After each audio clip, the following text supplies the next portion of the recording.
Question to those who have been reported missing: what happened to you?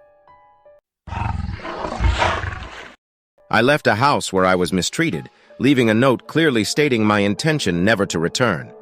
An hour or two later, I got a call from the police station and told me that they had received a report I had disappeared. I explained the circumstances to them and they wished me good luck.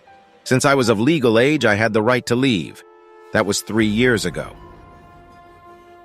I had an emotional breakdown in 2015 after I lost my job, and it had been a tough year overall.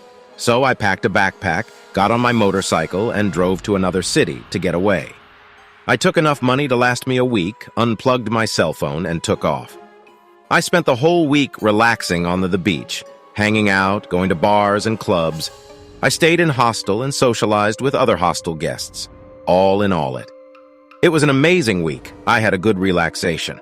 I packed up and drove home, and at one intersection, I got pulled over by the cops. It turned out that 2 of my former co-workers that I had been seeing after I got fired were worried about me and came to my house to check up on me.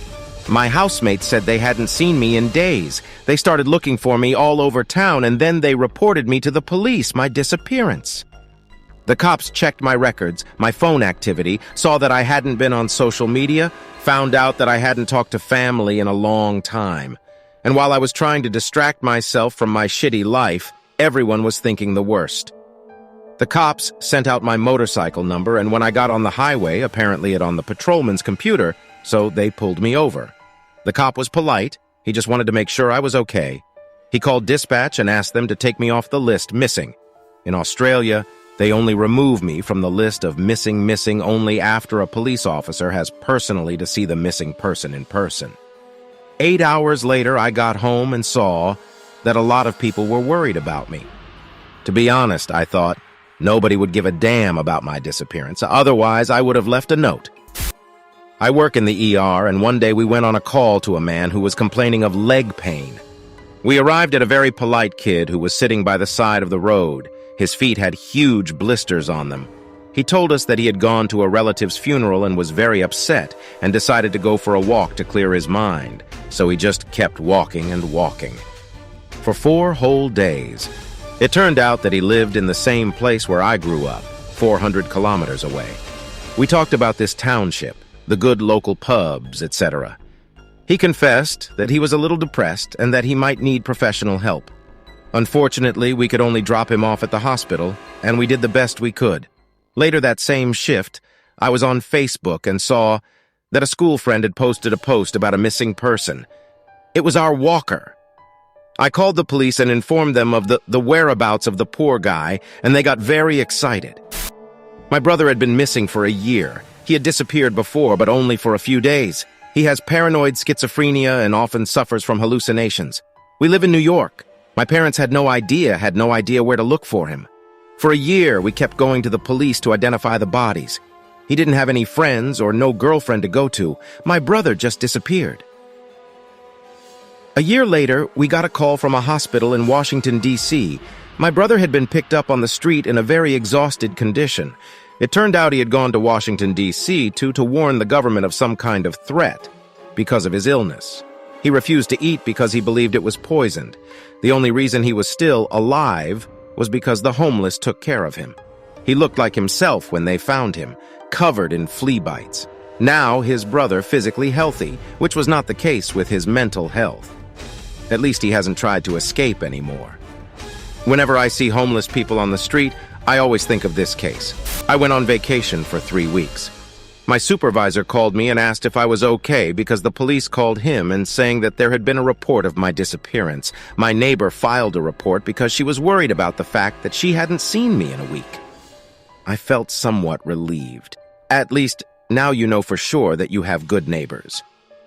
One of my first memories is of being lost. When I was 5 years old, my family and I went on vacation to Scotland. We ended up in some hole where there was almost nothing but woods all around. There wasn't much to do, so my sister and I decided to play hide and seek. I had the brilliant idea to hide right in front of the front door of the cottage where we were staying, under a huge bush. I watched my sister, who looked for me for about 5 minutes, then apparently gave up and entered the house. However, I don't give up, so I decided to sit in the bushes until I was find me. After a while, after about 15 minutes or so more and more people started to join the game. My parents ran to one side or the other, and I watched them and giggled, thinking, I'm so good at hiding.